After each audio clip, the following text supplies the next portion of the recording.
Итак, тема проведения гендерных... Sorry, our gender studies. The topic is gender studies in oppression regimes, challenges and discoveries. Please.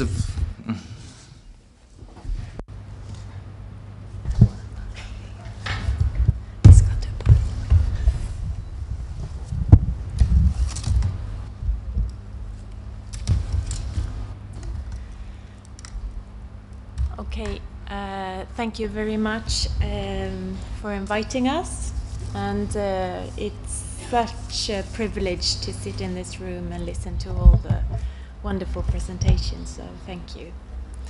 I think we already had an introduction, but I'm Angelika, Sjöstedt, Landén, and I'm Katarina, Giritli, Nygren. Yeah. And we both represent the Forum for Gender Studies at Mid-Sweden University. This might not be the most famous university in Sweden, but so yeah, but this is university, a two-campus university located a bit to the north in Sweden, not north of the polar circle, but close.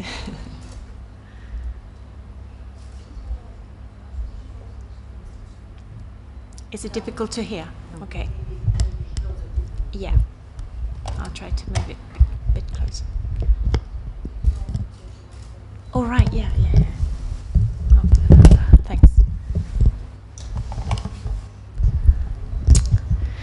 So, the Forum for Gender Studies is an interdisciplinary and inter-campus platform.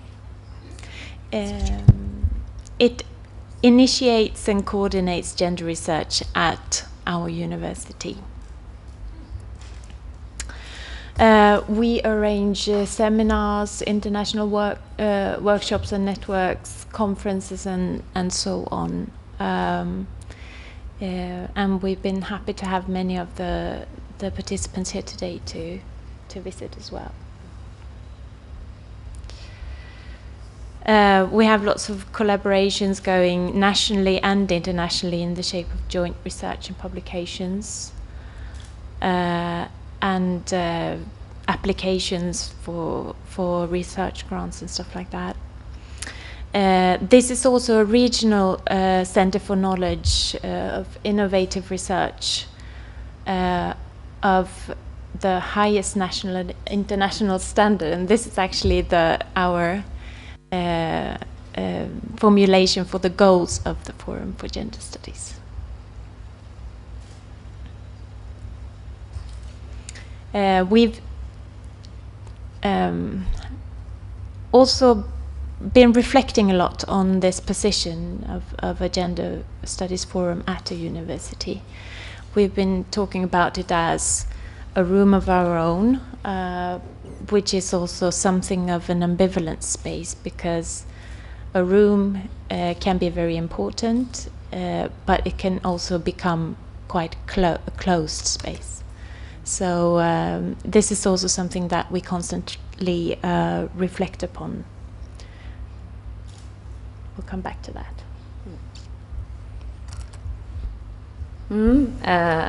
So the aim of this presentation and the paper that is based on, and nowadays also a network application, not funded yet, but perhaps it will be, is to discuss the conditions of possibility for doing gender studies across regimes of oppression and how to challenge different kinds of brick walls. And I think both Angelika and me has, for a long time, been occupied with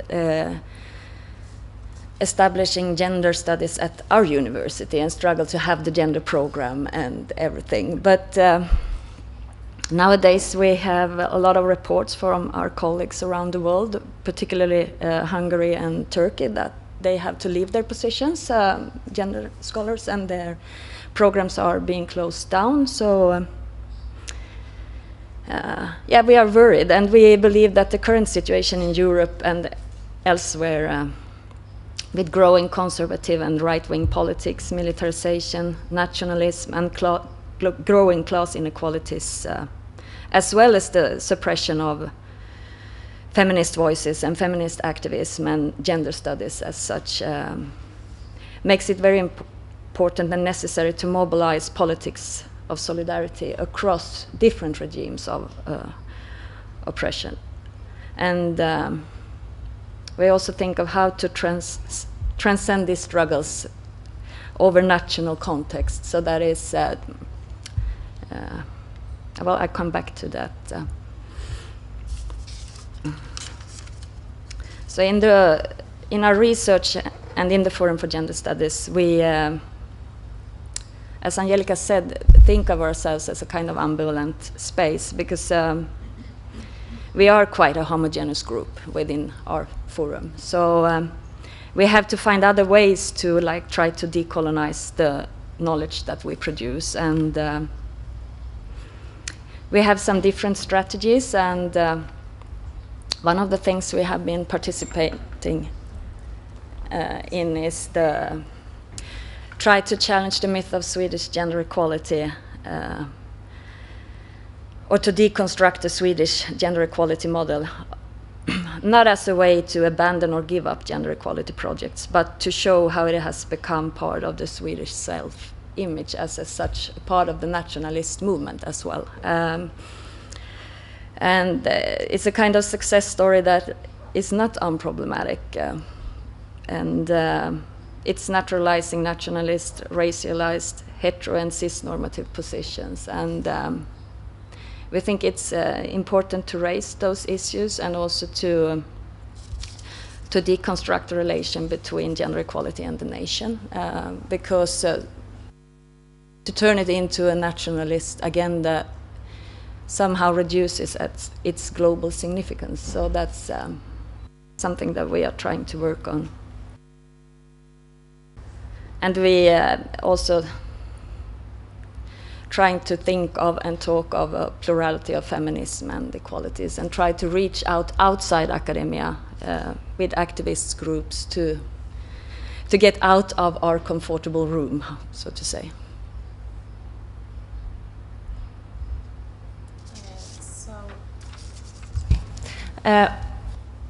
One strategy is then going against the grains of Swedish nationalism and exceptionalism, in the way that there is a repeated narrative, repeated narrative of Swedish exceptionalism, in the way that it's already gender equal, which can in itself be sort of a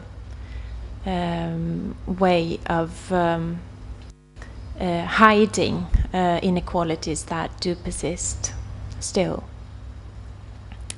And this also goes together with the narrative of Sweden being not a colonizing country. There is now lots of discussion about the colonialist history of Sweden, but this is quite new discussion, so there's still a very strong idea that Sweden didn't have a colonial history and so on. But now there is a lot more discussion of the colonial past, for example, in relation to the indigenous population, the Sami community.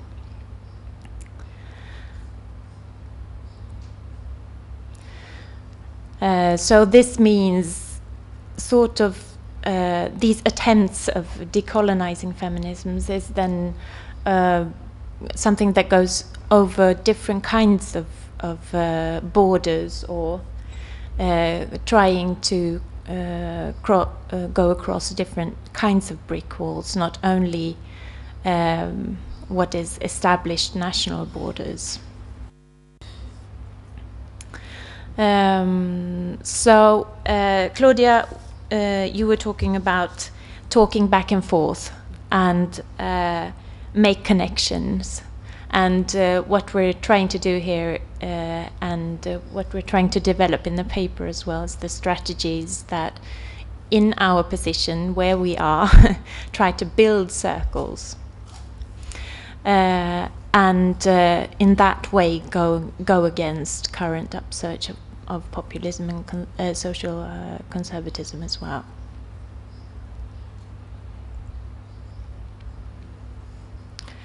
So just as a summary, really, of these thoughts, we would really be interested in discussing with all of you the two interconnected tasks of decolonizing feminist scholarship and theory by resisting universalism, aiming for pluralism, and continuously questioning our own assumptions.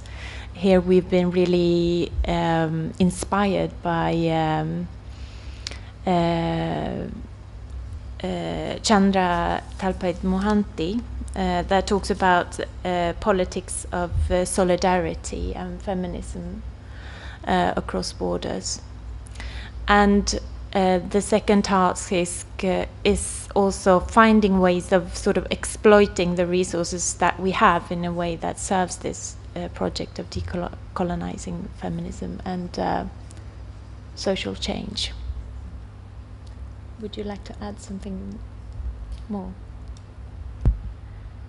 No, I think that's we don't have the answers, so we are like sending out the questions. Yeah,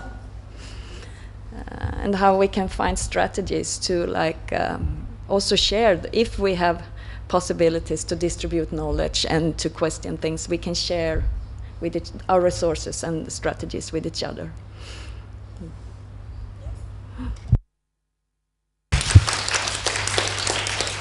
Thank you very much, Katarina and Angelika. And, спасибо большое.